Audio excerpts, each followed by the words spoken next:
The Podcast Revolution Network is a collective of independent broadcasters banded together for mutual support, success, and to raise new voices to our platform.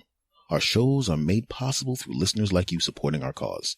For more information on supporting Podcast Revolution, please visit podrev.org. That's PODREV.org. Thank you. Well, hello. How you doing? This is the S. Anthony Says podcast. This is the S. Anthony Thomas, and this is episode number 241. Oh yeah, of the S. Anthony Says podcast. How are you doing? So, anything interesting happened in the country within the past few days that have, around sometime within the first 7 or 8 days of the month of November? Anything happen? Any big stories? Any kind of interesting world-changing events happen? Any kind of shockers or upsets happen that would affect the country for the next 4 years, maybe even the world for the next 4 to maybe even 8 years? Anything like that happen? Huh? Yeah, there was the election. Oh, the election happened. Really, did it happen? And who was running for president? What do you mean, who's running for president? Oh, I've been here and I've been watching television and watching the internet and reading newspapers and everything. But I'm for some reason I wasn't aware of who was running for president. What are you, an idiot? I'm not an idiot. You must be an idiot. There's no way you could not know who's running for president. I really don't know. It was Hillary Clinton and Donald Trump. Oh, yes. Well, the last time I checked in, I was told that Hillary Clinton had it all wrapped up. I mean, it was a foregone conclusion. I'm sure she won, and that Trump guy is probably off someplace complaining, right? No, Donald Trump won. What the fuck? Who? Man, for those of you that didn't see that coming, what the hell were you thinking? What do you mean you didn't see it coming? You should have seen it coming. I saw it coming. And I'm going to tell you something right now. It's really weird to watch what happens when something big like a presidential election happens. Sometimes the country takes on a wonderful tone and everybody's happy the same way people are happy in Christmas time, right? It's like that time period, halfway through December up until the 25th, where everybody's in a good mood and everybody's hopeful and everybody feels great. There's always some jackasses that are mad about everything, but usually, in Christmas time, there's some goodness going on. And then there are times when something bad happens and everybody's pissed off and everybody's upset and everybody's pissed off and upset and double upset and triple upset and all of that crap. And that's what's happening right now. It's really weird to see what's happening with people, because you could see it happening on Facebook. I have 3,000 some odd people on my personal Facebook page. And I had it open to the public, because I was cool. I didn't care if somebody commented on my page. If I said something that people thought was interesting, or I shared an article or something that people thought was interesting, cool. It was kind of cool to, via Facebook, converse with people that I never met before, and some of them will become friends. Cool. But what started to happen was all of a sudden the page that I have, which was usually full with jokes, funny videos, just friendly conversations with people, discussions, not arguments. All of a sudden, there was a bunch of people viciously fighting on my page, sometimes attacking me, not even knowing who I am or what my, quote, politics are or what my, quote, religion is, but they would attack. And I could tell by their attacks they were just looking for somebody to fight with, because I would always think, if you had actually read my page or scrolled down a little bit on my page to find out who I am, you would know that the thing you're saying is not accurate. But they just wanted to pick a fight. And I'm not one of those people that shies away from a discussion or an argument if I think it's worth it. But if it's not worth it and a waste of my time, I won't waste my time with it. But I started seeing people really getting into these vicious bloodbaths on my page. And 80% of the time, it wasn't even somebody attacking me per se. Because a lot of people that did attack me realize that I don't play that game. I will maintain my calm and I will be composed when I talk back to you. And it's almost like they're going, "You're no fun. I called you the N-word, or I implied that you were the N-word. I didn't actually say the N-word, but I implied N-word. And you didn't get upset and flustered and come back with vitriol, and you didn't curse me out." No, I'm an adult. Sorry. So they couldn't pick on me, and they knew I don't give a crap about that stuff, and I won't be involved in that. So they started to attack each other. It was almost as if they came to my house to fight, right? You ever been imagine you're throwing a party at your house,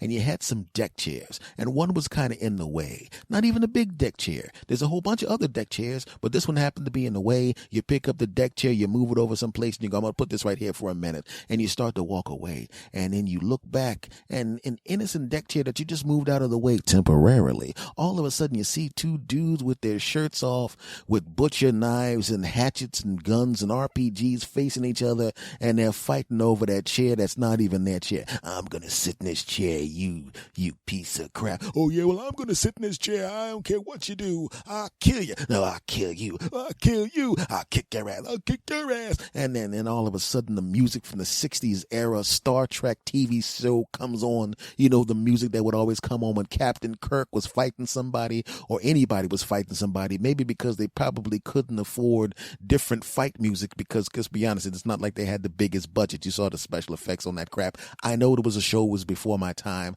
I know it came out in the 60s and I wasn't born yet. I get it. But come on, man. Even for that time, those were some weak-ass special effects. And they probably couldn't afford to find any good music, different fighting music, or a bunch of different types of fighting music. So they always use the same damn fighting music no matter what. Dun, dun, dun, dun, dun, dun, dun, dun, dun, dun, dun. Dum, dum, dum, dum, dum, dum, dun, dun, dun, dun, dun, dun, dun, dun, dun, dun. Dum, dum, dum, dum, dum, dum, dun, dun, dun, dun, dun, dun, dun, dun, dun, dun. Dum, dum, dum, dum, dum. And now these two jackasses are circling a chair, a deck chair that doesn't even belong to them. And you're looking at them and you're going, are they really? Why are there two dudes shirtless with hammers and butchered knives and RPGs and all of that crap, pointing at each other saying, I'll kill you over this chair. I'll kill you over this chair. Don't they realize that that's my chair? And I'm literally just going to walk over and take it. And there's nothing they can do about it because it's my chair. Yeah, they're both idiots. Yeah, excuse me. Yeah, I'll kill you for that chair. I'll kill you for the chair. Guys, this is my chair.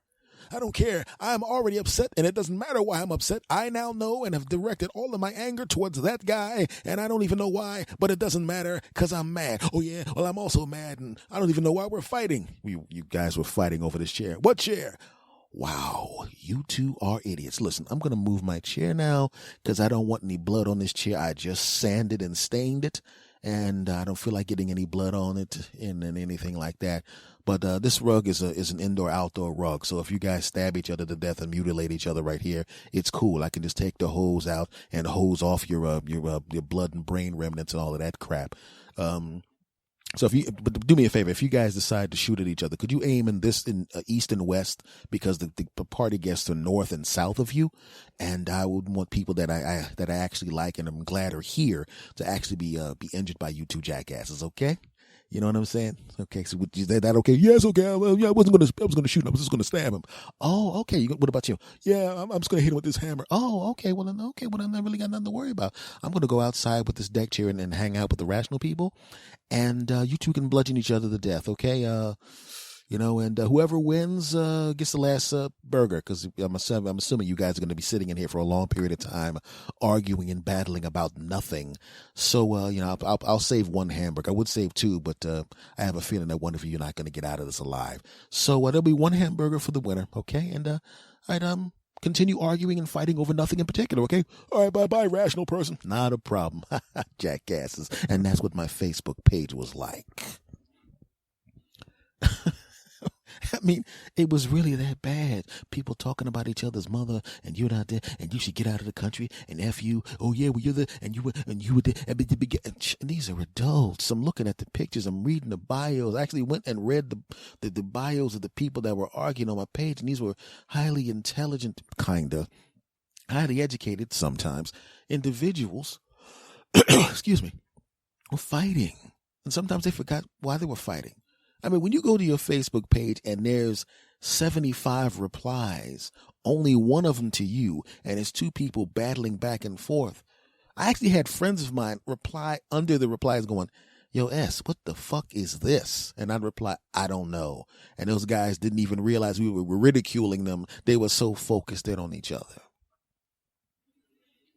And that's what politics has become now. You just got to find somebody different than you to fight with. And a lot of times the people don't even realize why they're fighting, or they don't care. Now, when I found out that Donald Trump had won the presidency, I didn't have the same type of feeling that everybody else had.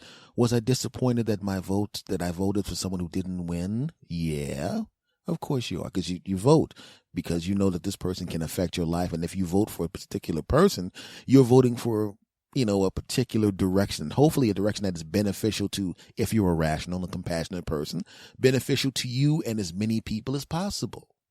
And the other person would be obviously in a different path that you don't want to go. So you're disappointed, as I was. But then I remembered who Donald Trump actually is, and I remember that as a person who's middle-aged now, I remember Donald Trump as someone who I found amusing on talk shows when I was a teenager.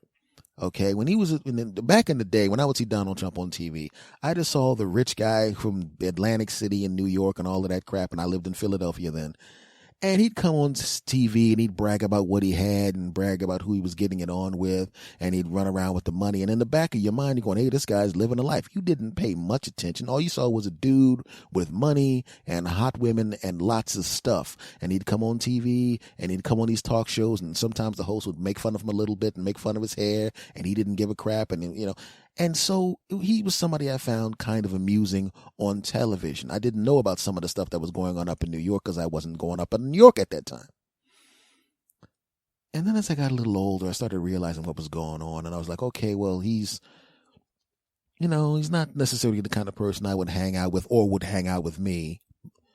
But he's different than me, and I don't necessarily approve of some of the things he does. But who cares? It's not my place to approve or disapprove of what somebody else does. Once again, I wasn't that familiar with him at the time. But when I look back on the things that when I look back on what was going on back then, I realized, yeah, probably not somebody I want to be president of the United States. That's what I was thinking. And I'll give you an idea of what I'm talking about when I think in terms of what happens when I realized that he was going to be president of the United States.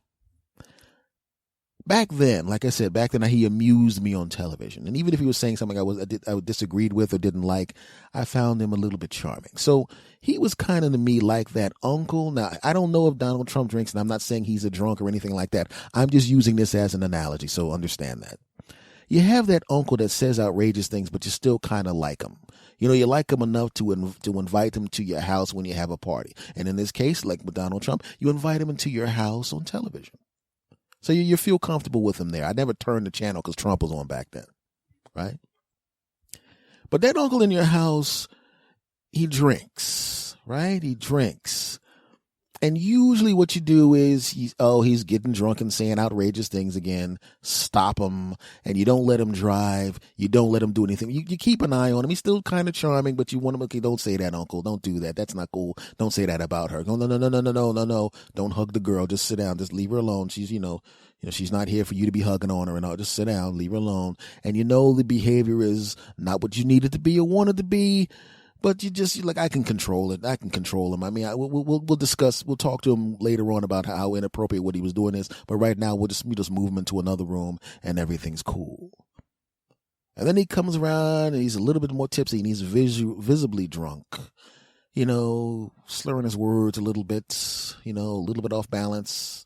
You're not worried about him falling down the steps, but you could tell you don't want him to drive. And now he's talking about, I want to drive your kids back to the house. I want to drive your kids home. And he's going, nah. Give me your keys. You're not driving the kids anyway. Come on, man. You're a little bit drunk. You're not driving the keys. And no. Come on, sit down. I want to drive the kids home. No, you can't drive the kids home. Just sit down. Come on, man. Stop. You're not taking it seriously. You're not taking him seriously. All right? You're not paying attention to this. You're not taking him seriously. And he keeps asking to drive the kids home, but sit down. Come on. No. You don't need another beer. Have a hot dog. Just sit down. Yeah, talk to your friends. Okay? Everything. And that's what's going on in the house. And then he stops talking about driving the kids, or you stop paying attention to him because you don't take him seriously. As you watch from Donald Trump run through the ranks, he's going with all these Republican governors and senators and all these professional politicians, and he's saying outrageous things, throwing bombs in there. And sometimes it's actually amusing. A lot of times it's shocking. Sometimes it's amusing when he breaks the balls of somebody you didn't like in the first place. Little Marco. That's cute. I mean, I'm not a big fan of yours either, but it was kind of, that guy needs to be taken out a peg. That's what a lot of people are thinking. So you don't take him seriously. Then all of a sudden it's down to from 16 to 14 to 12 to 10 to 6 to 5 to 4 to 3 to 2. And then he's the nominee. And even then, you're not taking it really serious. I want to drive the kids home. No. Give me your keys. No. You're not driving the kids home. He's not going to do anything. Put his keys on the shelf. Don't worry about it. He ain't going to drive nobody. He ain't going to drive the kids home. And then you go about your day and you're having your party and you're bouncing around and you're having a celebrate good times. Come on. Do. Hey, everybody have a great time at the barbecue. Oh, man. Well, let me go see what my kids are doing. And you go around and you can't find your kids. Now you're not really worried because they might be all the way upstairs. This is a big house that you're in. It's a house party and all your family's there, and they're in the house somewhere. None of your family's going to let them walk out the house. They're not dumb kids. They're not going to go out of the house. But you feel more comfortable if you know where they are. So now you're walking around the house. You're getting a little concerned. But you're not really concerned. But you're a little concerned because you can't see him right now. But you're not overly concerned. But you're a little concerned, but not too concerned. And now you're really concerned. Because not only have you not seen your kids, you haven't seen your drunk uncle. Where is he? And then you walk by the shelf and you notice the keys to his car are not on the shelf. And now the car is gone. He is gone. The keys are gone and you can't find your kids. Oh no. The ride to your house is 15 minutes, and you realize that if you put everything together, they've been gone roughly 7 minutes, 7.5 minutes, halfway through the trip. Too far away for you to really do anything now. It's already too late. They're in the car with drunk uncle heading to the house, and oh no. You should have been paying attention. You should have made sure you kept those keys in your pocket so his drunk ass couldn't get into the car and couldn't take your kids with him. Oh, no. Now, I've known people who've actually been in a situation similar to that, which is why I brought it up. You have the drunk friend. In this case, it was a drunk friend taking somebody's daughter home, But in that particular scenario, everything worked out fine. They made it to the house. But the daughter convinced the drunk friend, uncle, whatever. I'm not going to mention it. If I get too specific about the relationships and the sexes of the people, they will know who I'm talking about. So I'm not going to do that. But just say the drunk person, the daughter convinced the drunk person to just have a nap on the couch. And then some of the people went to pick him up and, and take him home and then get his car the next day. But the daughter made it home safely, but it was scary. In my specific and scary scenario, where the kids are in the car with the uncle who's a little bit off, who's a little bit drunk, who's a little bit tipsy, who shouldn't be driving, 7 minutes away from where you are now and 7 minutes away from the house. If you get in the car and you follow them in the car, you're still not going to be able to catch them. They're too far away.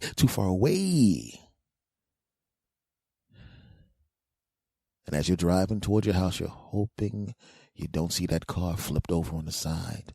You're hoping you don't see an ambulance. You're hoping you don't see a pileup. You're hoping you don't see something horrible that you don't even want to mention. You don't even want to have that thought in your head. You're hoping you don't see that.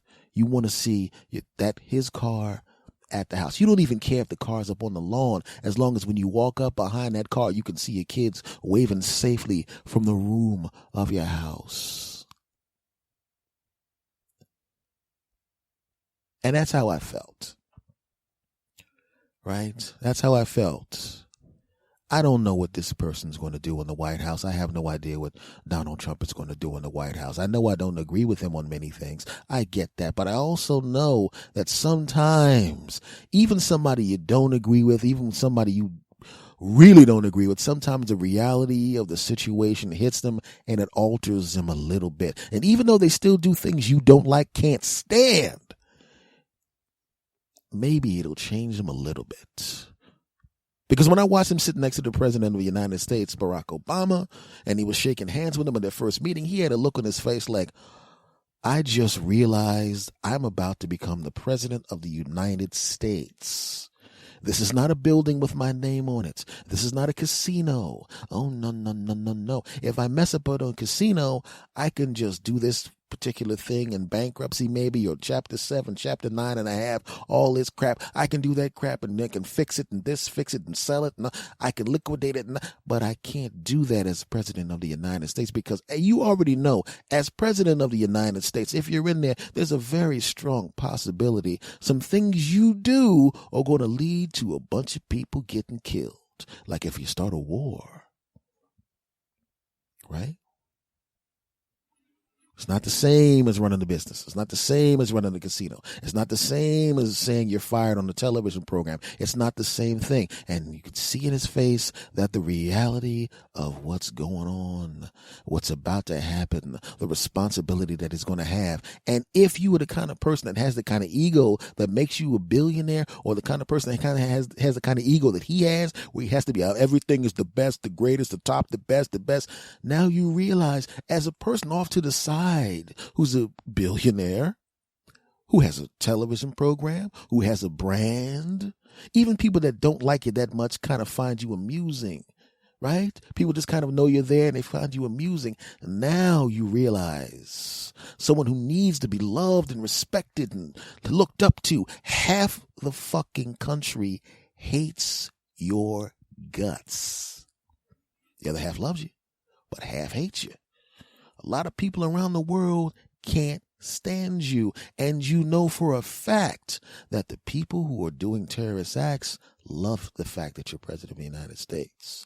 They're going to use you as a recruiting tool. You're going to start seeing burning effigies of you around the world.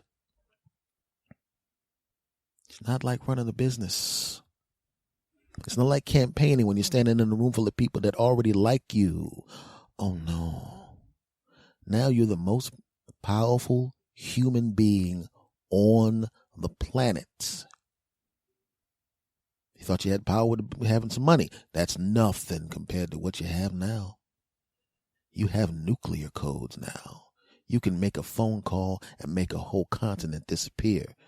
Of course, if you make a continent disappear, everyone disappears, because people aren't going to not fire nuclear weapons back. You can tweet some shit about somebody who says something to you on Saturday Night Live, but you can't do that to another head of state. Oh no, it's a little bit different now.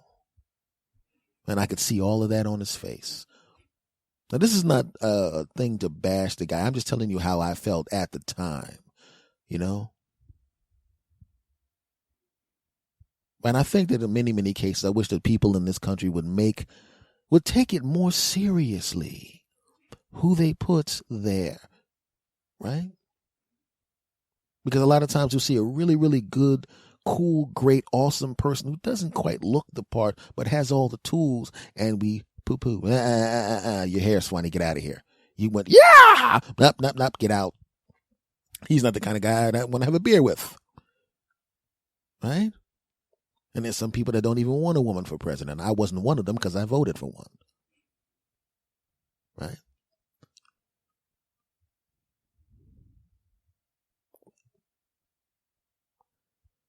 You know, I mean, I'll be honest with you. I wasn't really thrilled with either one of the candidates, to be honest with you.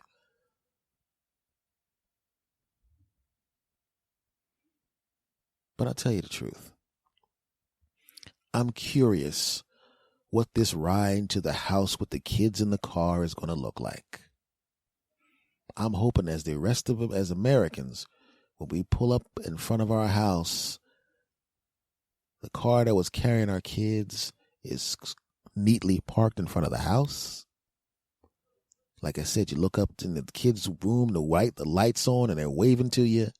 And the person that drives them home says, "Hey, what's going on? It was a nice, safe drive here. Yeah, I know you were probably a little worried and everything like that, but it was okay."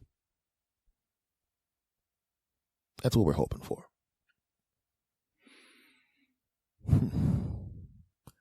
Because like I said, you don't want to pull up and see that car flipped over. You know. And right now we're in the car heading home. And very, very soon we're going to find out how the trip went. And even though I didn't vote for this cat, I am really, really, really hoping for the best. We really need the best to happen. You really, really do.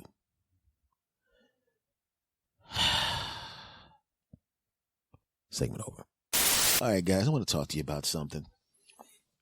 And I'm starting to feel like an old guy because now, like young comics that I know, will call me up and they'll start off with some bullshit like, "Hey, how's it going? It's Anthony. Hey." And I think they're just calling as friends. And part of it is that.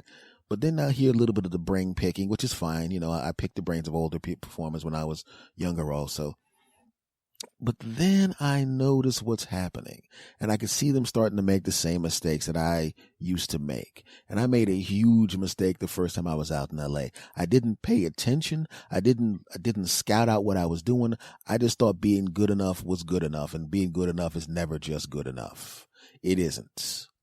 Right? You go on a showcase, and for those of you that don't know anything about stand-up comedy, a lot of times when you go to the New York and Los Angeles or something, they'll have a showcase night or a talent night that is not the normal talent night where you're just going on stage and performing. They'll bring in bookers from TV and movies or talent agencies and stuff like that, or late night TV bookers, and they'll sit them in the audience and they'll sit there with their notepads or whatever, and then you'll go on stage and do their thing, and they'll evaluate you and decide whether or not they can put you on some show, or whether they have a sitcom waiting for you, or if you're a wacky character or a wacky neighbor, or if you're the angry guy or the tall guy or the good looking lady or the good looking guy or the muscular lady or the muscular guy or the guy in the karate outfit. They just want to see what the deal is. And the thing is, just like anything else, you got to realize when you're auditioning, even if you're auditioning on a date, the whole idea is to make the decision as easy as possible for the person you're auditioning for, right? You'll see guys go out on a date, and instead of just being a nice guy and getting to know the lady, all of a sudden they start doing all sorts of dumb crap, like accidentally dropping their Mercedes keys on the table, like she's never seen that before. Trying to, all of a sudden you start speaking French to the person at the restaurant, and you're at a fucking Arby's. Honey, you want a roast beef sandwich? Yes. And then your date's going, "Can we just get these roast beef? Why is this guy speaking French at Arby's? What a jackass." Right? Because you're doing too damn much. Just be funny and charming and cute. Right? If she wants you to speak French at another time, then you can roll it out. Just be funny, charming, and cute. And in the case of what I was doing in show business, I wanted to make sure that I let everybody that when I was doing showcases know that I could do every style of comedy. Intellectual comedy, zany comedy, physical comedy, this type of comedy.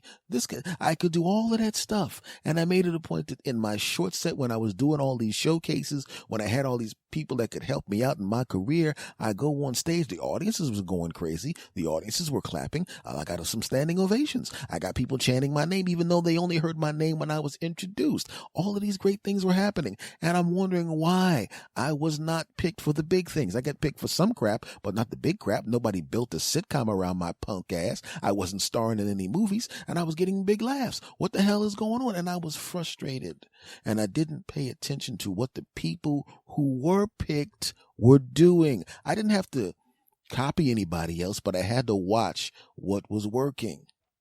And what I was doing was working for the audience. They laughed their asses off, but it wasn't working for the people. In fact, the people that were doing the picking, the talent agencies, they were laughing and clapping, and they were laughing and clapping and clapping and laughing and laughing and clapping, and lions and tigers and bears on my, and lions and tigers and bears on my, but I didn't get shit. Not the good shit, some shit, but not the big shit.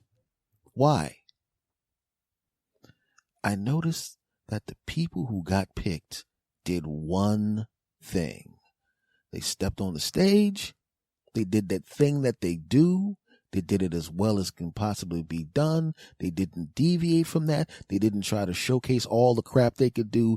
They did one thing. It was always some big fat guy who had on hat that was like, like a Ralph Cramden from the Honeymooners type thing. And he'd be the loud guy. He'd be the loud fat guy with the thing on, and he'd get picked up immediately. There was a nerdy guy who walked on stage dressed all nerdy, and he did all nerd guy jokes. There was the black guy who went on stage and said white people do this and black people do that, and they picked that. There was a lady that went on stage and she just did these super duper intellectual jokes, and she got picked. Now this is not one showcase. This is the showcases over the course of an extended period of time. There was a super hot woman, the super hot guy, the this dappa dip dappa dap de bye, all of that crap is going on. And I'm getting these laughs. The audiences are standing up. The audience are chanting, but they're not picking me. And I know why. I made a classic kid mistake. You have to, just like on a date, everything is sales, my friend. Just like on a date, you gotta make it as easy as possible for the other person to make a decision. And it didn't hit me until I had to work a sales job. And I wanted to show all these people when they came into where I was selling my stuff, I wanted to show how much I knew about the product. Well, a double, triple, and this has a quadruple thing. But you may not know about that. But a quadruple double and triple double and all of that crap. And in 1965 was invented, and the lineage of and then now it's this way, and it was that way. But if you compared that way to this way is better than that way. That's what I sounded like. They didn't want to hear that crap. They just wanted to know if it worked and how much it cost.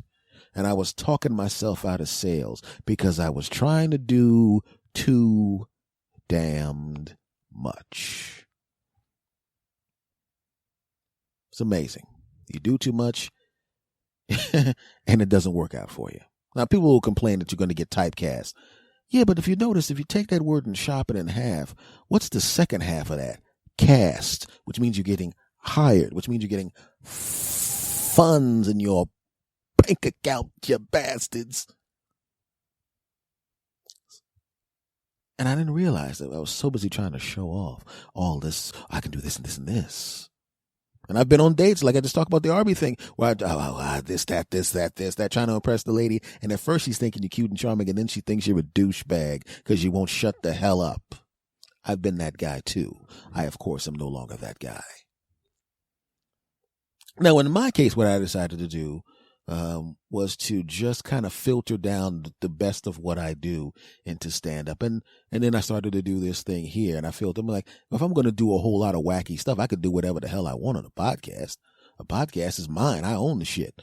Everything is written by me and performed by me. So that's the one place where I can do whatever the hell I want to. But even then, it's still podcasty, right? And then in the stand-up, that's stand-uppy. Sometimes you just got to do one thing well. And that's why those people got picked. And at the time, that's why I wasn't getting picked.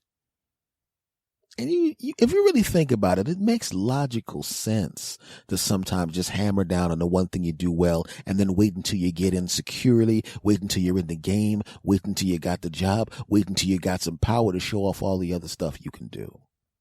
Think about it.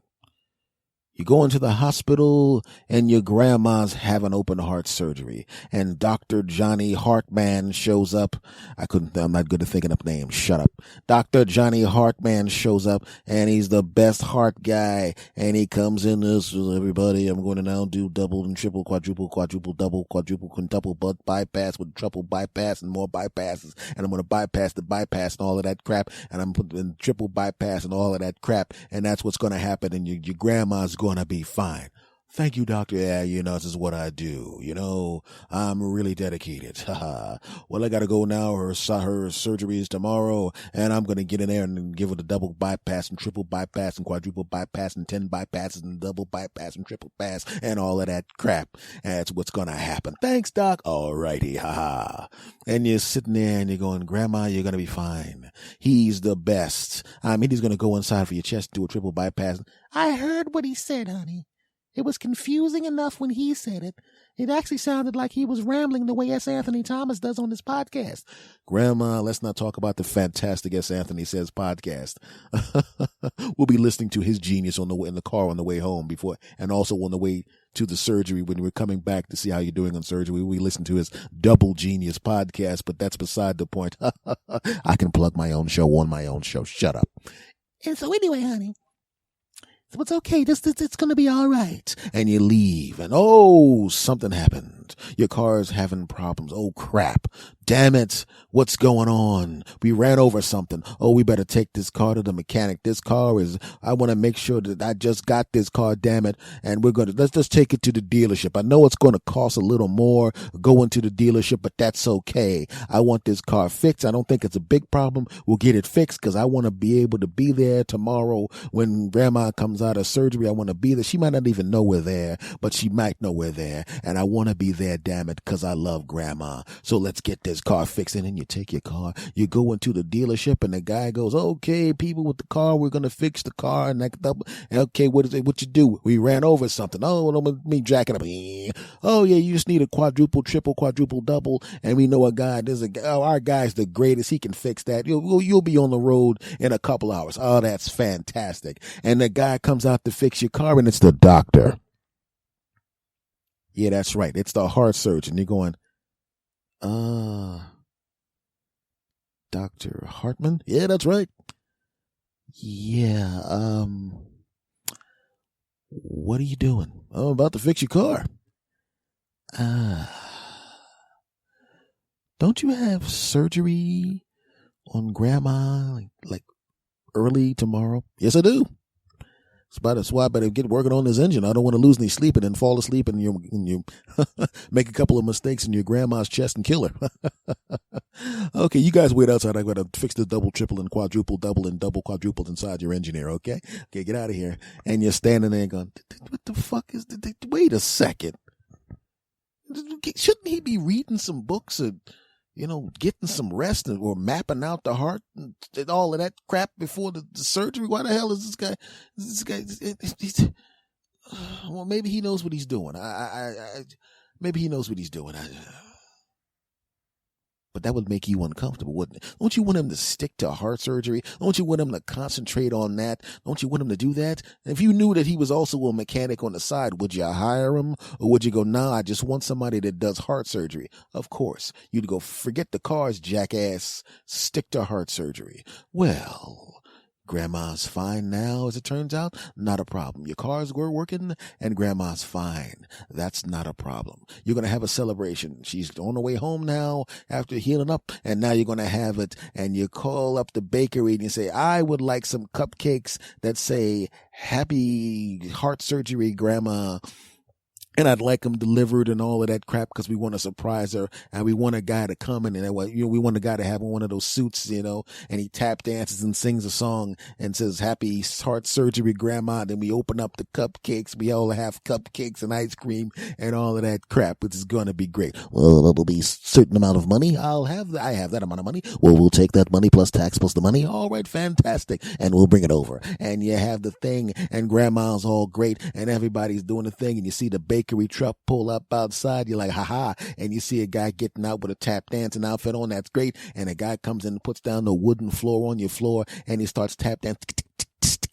And we're so happy that you had heart surgery. Ha-cha-cha-cha. And he takes his mask off and it's the guy daggone heart surgeon. And they're going, what the hell are you doing? Well, I don't just do heart surgery. I do heart surgery. I fix cars and I tap dance with cupcakes at people's houses. You go, what the hell is wrong with you, doc? Well, I don't know. I'm really, really good at a lot of things. Now, if you knew this doctor not only fixed cars, but he also tap danced and brought cupcakes to people's houses after surgery, would you hire his ass? No. You'd go, hey, man, you're spending a little too much time tap dancing with cupcakes and fixing cars. You should focus in on the damn heart surgery, jackass. And he goes, hey, did you like the cupcakes? Yeah, the cupcakes were great. Fantastic. Is your car working for you? It was working better than when I got it. Okay. How about grandma? She's in great shape. Well, what's the problem? What's the problem? What's the problem? And that's kind of where I was. I was able to do heart surgery, metaphorically speaking. I was able to fix the cars, metaphorically speaking. I was able to tap dance with the cupcakes, metaphorically speaking. But I shouldn't have been doing it in front of people, right? I should have just stuck with the one thing that I know they know I was good at. And that was the mistake I made. you know. But wouldn't that be kind of weird if you actually saw that? I mean, it's just, and sometimes you find out people are doing things in addition to their main thing, and it just doesn't make sense. It just doesn't make sense, you know. I remember seeing a guy. He was like a I forgot where he worked in a church, and he was like, and everybody he was always saying, Jesus, take the wheel, Jesus, take the wheel, and like, okay, great, he sings in church, Jesus take the wheel, that's cool, right? Then you go to the nightclub, and there's a guy who won't leave. Right? And he's running around threatening people. I'll kick out, do this and that. And then you see this guy come and grab him by the throat, give him the Scott Steiner belly to belly suplex, get in a running position, running them at a high rate of speed, jump in the air, get horizontal and drop kick his punk ass out down the steps, and then take him in the alley and kick the crap out of him. And you're going, man, I don't want to see this vicious beating going on back there. I cannot see this vicious beating. I mean, it even sounds bad. And then the guy says, and that'll teach you for being an idiot in this bar, damn it. And one last thing, Jesus take the wheel. Wait a second, is that the Jesus take the wheel guy? And you'll walk out there and you see the dude that was handing you the collection plate at church singing Jesus take the wheel. But on Saturday nights, he wheel kicks people in the face. He sings about Jesus taking the wheel on Sunday, but wheel kicks you in the face on Saturday night. And you don't put those two things together, do you? And you didn't put those two things together because the guy was smart enough until tonight. You was smart enough until tonight to keep those two things separately, right? Do you think the people at the church would go, hey, would you mind coming to the church singing Jesus Take the Wheel after you finish viciously beating people in alleys at nightclubs? No problem. Now, I'm going to be a little late this Sunday because I have to reset my hand, because when I was beating this guy in the head with a shovel, the shovel the handle broke and it kind of fractured my wrist a little bit. The guy was going to call the cops and say he was going to testify against me, but I went over to his house with a picture of his family in the park and let him know that that he probably shouldn't testify. And then he said, "I'm so scared, man, I won't testify." And I said, "You better not testify, damn it. You better not even think about testifying, because if you testify, you know what's going to happen? You're going to be taking the wheel. I'm going to be taking the wheel. And guess who you're going to be taking the wheel with? Who? Jesus. Jesus, take the wheel. Jesus." That's right. Now this guy should just stick to one thing, right? Either go in church and talk about Jesus taking the wheel, or leave the church alone and do what he's supposed to be doing. Fucking people up severely behind nightclubs when they don't pay their tabs or leave when they're supposed to. Right? So we go back to the beginning of this segment when the young comic called me up and he asked me what he should do, because he was having the same problem I was having back then. And I said, dude, make it as easy as possible for these people to pick you. Okay? You're a pretty boy. And I know all about being a pretty boy. And then he laughed. And then I said, okay, that was kind of hurtful that you laugh. And he goes, dude, you ain't no pretty boy. And I said, you know what you need to do? And he said, what? I said, why don't you come on over and we'll discuss this in person, because there's no reason. We'll have a nice lunch. And then he came over and I opened the door and I said, could you stand right there? And he goes, okay. And I backed up about 100 feet. I got into the running position. I ran at him at a high rate of speed. I jumped into the air until I was horizontal, and I hit him in the chest with my 2 size 12 feet, AKA I drop kicked his punk ass for laughing. Trying to help you out. If I say I'm a pretty boy and I got information that you need, damn it, you need to shut your punk ass mouth up and just go along with the delusion of me saying that crap, and then say, yeah, you're really handsome ass. And I'll go, exactly. But now all of a sudden you laugh when I say that I was also a pretty boy. And what do you wind up with? You wind up with not getting the information, and you wind up with a 240-pound man drop kicking you down the steps, because that's how heavy I was then. In fact, I wish I was a little heavier so I could drop kick his punk ass further, because I was pretty. And if they, wait a second, ho, podcast audience, sass bastards, I can hear some of you laughing. I know what you're thinking. We saw your picture. You're not that bad, but you were never a pretty boy. Well, let me tell you something. No matter what country you're listening to me now, F you. Yes, I was. In fact, I'm cute now, you bastards. I digress. So what I'm saying is sometimes we want to show off all the stuff we can do. You know, we may have a whole lot of talents. You know, maybe we want to show off for somebody that we're dating, but sometimes you just got to calm down.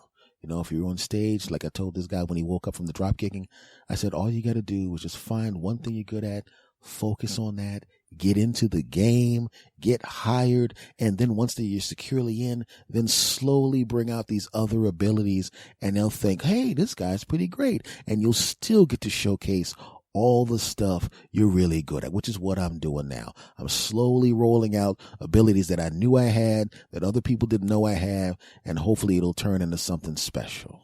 You know, with the dating, it's the same thing. Just be charming and nice, and he or she will find you charming and nice. Okay? You don't want to show up in the Batman outfit with your balls hanging out. You save that for later. Ladies, it's a little different for you. If you come out there with the Batman outfit with your butt cheeks hanging out, it will not scare the dude away, because you're a woman and it's kind of hard to scare us away when we see your butt cheeks. So it's a little different for you. But don't be clingy and needy, because dudes hate that crap. All right, but just you hide your psychosis until you got the bastard. That's what you do. You be nice and normal, and then you'll find out that you're a crazy lady or that you're a crazy bastard later on. Keep it simple. You know? So what I'm saying, folks, is listen. Keep it simple.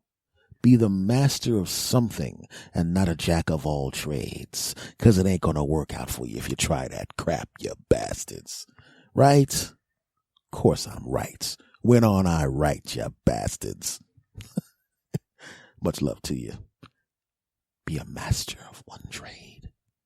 And then later on, do all that other crap you're good at, you know? Just do the heart surgery. Don't be a mechanic, or be a mechanic and don't do the heart surgery. I would say just dance with cupcakes, but that's not really a good position to be in. You know, I mean, if you're a doctor, that's a good job. That's a good job. If you're a mechanic, that's a good job. But you know, the last job that the doctor did, the dancing with the cupcakes, you know, that's the kind of thing you do as a hobby. You know, when you realize you're not that good of a singer or that good of a dancer, but you're a good enough singer and dancer to entertain people when they're going to wait for your song to end and your tap dancing to end so they can get the cupcakes. You know, they're going to give you a little polite applause. Hey, that was pretty good for a doctor who's a mechanic. There was some pretty halfway decent cupcake dancing, you know, because you don't want to insult the guy because, you know, he's going to do the follow-up care on your grandma. You don't want to be, you know, have to go and clean up some stitches and go, oh, so they ain't like my damn cupcake dancing. Well, let's see how much they like when I don't sew this chest back up the right way. Let's see how they don't like that, you know, because then the guy could also be, I mean, like I said, he's also your mechanic. You don't like that, huh? And let's see how much you like when all of a sudden some of this brake fluid leaks out. To see how much you like that. So what I'm saying is, you know, just you got. Okay, I digress. Segment over. Okay.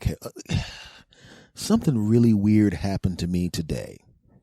And I was at a store, and it was this is one of those discount stores with the word dollar in the name, but it's not a store that actually has products that cost $1, but it has dollar in the name because it thinks we're stupid.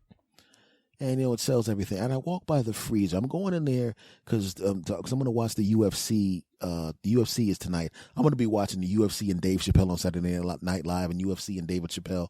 I'm going to be doing both back and forth and, of course, pissing off other people. But who cares? It's not their house. Shut the fuck up, people. I like both of these things, man. And actually, we'll just have them on different television sets. And so I'm going to get, I just wanted to get some chips and salsa, you know, so when I can watch the fights, I can sit down and watch people whip each other's ass and then eat the chips and salsa and dig it. And I was going to get chips and salsa. And chips and salsa aren't a bad thing, especially when you're like me. You're trying to get back in shape and you're doing good. You're losing weight. You're starting to feel a little muscle action going on there. All of a sudden, you start seeing, girls go, "You're losing weight." And I'm going, as a matter of fact, I am losing weight.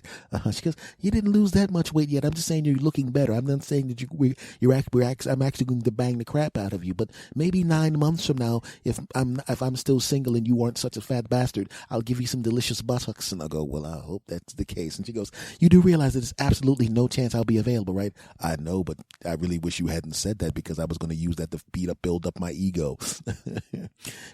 Anyway, so I'm walking down the aisle. I just want to get some chips and salsa. That's all I want, damn it.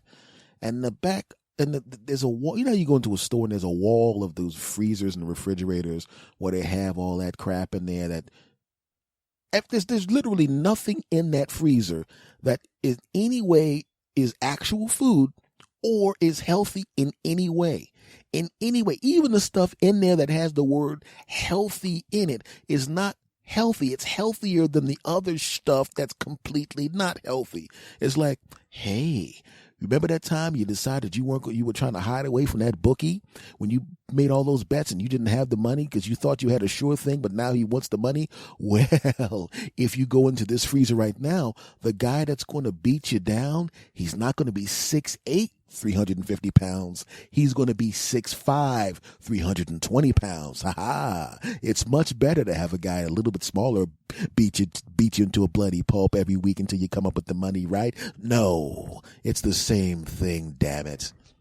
So I'm walking by and I'm trying not to look at this crap because I've just gotten to the point where I'm starting to enjoy the taste of real healthy food again. Oh yeah, healthy choices again. Healthy choices are starting to become my first choice when it comes to things that I'm going to eat. It's becoming my first choice. I actually went to a place and sold super duper junk food. And as everyone else was pushing crap down their throat, I had a spinach salad. Oh, yeah. And I had a club soda. Oh, yeah. And they were eating that crap. And I had my spinach salad. And I even actually enjoyed the taste of the spinach and all of that crap and the healthy salad dressing and a healthy portion of the healthy salad dressing. And I was only slightly envious of the food that they were eating instead of looking at them and wanting to drop kick their punk asses off of the table. I was like, oh man, I'm turning a corner. This is great. I'm starting to make healthy choices and think like healthy choices are awesome and to love the taste. And then all of a sudden I was in the store with the word dollar in the name. Oh no. And I walked by and I saw those Hershey pies. Right? They were just the slices of the Hershey pies. Just the slices. Not the whole pie, just the slices. And they were only $1. Oh, no. I figured, I'll take one. It's $1 and it's just one slice. But there were 5 slices behind that slice. I said, hey, buddy, you wouldn't want to just leave us here, would you? I mean, this is a great place, but you know how these dollar stores are. You grab one of us, you eat one of us, maybe you want to have another one of us, and then all of a sudden you'll find out you'll come back to get another one of us, and we won't be here. Why don't you just buy all 6 of us? Put us in your freezer, right? If you check the expiration date, we're good for another 3-4 months. 4 months to have 5 or 6 of us, not a problem, right? Not a problem. In fact, just have 4 of us and give 2 away to friends. Yeah. And I looked at the pie and I could see the pies were laughing like, the second he eats one of us, we're all in his gut, the fat bastard. And I said, I heard that, you little punk ass bastard. So I put all 6 of them in the cart. Don't judge me. Shut up. And I'm feeling like a bomb bastard. I'm going, oh God, I know there's a good chance I'm going to eat at least 2 of these things, but it's just going to be 2. This will be my cheat day. And what is that?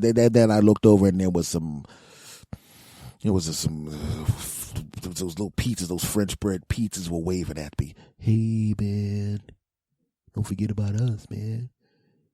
Right? I mean, chips and salsa. We're good at chips and salsa, man. Chips and salsa is the kind of thing you eat while you have us in the microwave oven, man. right? And then after the fight, after everybody's been kicked out, you have the pie. I mean, what is wrong, man? Get a soda, and all of these foods started ganging up on me. All of them started to try and entice me, try to make me buy them, and I knew I shouldn't have been buying the crap in the first place. The pies were sitting in my cart looking up at me with their little punk ass faces laughing because they figured they got me, and the French bread pizza opened up the case and jumped into the cart by itself. Okay, that didn't happen. I opened up the case and took it out and put it in the cart. Shut up, don't judge me, you bastards. And a soda. Oh yeah, so now I got boxes of French bread pizzas, a bunch of those pie slices, soda, and I'm heading up to the counter, and I walked by the mirror and I noticed my pants were a little bit baggy. I bought these pants when I was heavier. And I was kind of bad. I felt kind of bad buying these pants because they were a size that I didn't want to wear. And now they're baggy. Not just looking as good as I'm going to look, but I look a lot better than I did before. The hard work is starting to pay off. And that's what I was thinking. And I could hear the pies and the stupid French bread pizzas and the sodas going, oh crap. Don't you realize you can't have a mirror by this fool? Because if we have a fat guy walking by and he realizes he's not really a fat guy anymore, he's just an overweight guy, he'll start feeling good about himself and won't eat us. And I looked down in the cart and I went, yeah, you're damn right, you bastards. That's exactly what happens. So I started walking backwards and the pies were back at me. Please, no, eat us. And I went, shut up, punks. And the French bread pizza went, I said, shut up, French bread. I don't even like you that much. The pies, I love you. I kind of just like. And soda, F you. I got green tea at home. I put the soda back. I put the French bread pizzas back into the damn thing. And just to spite them, I put them back in upside down. Yeah, that's right. And I took those pies and I put them back in one at a time. I could have put them back in all at a time. My hands are big enough to pick up all 6 of those pie slices and put them in one at a time.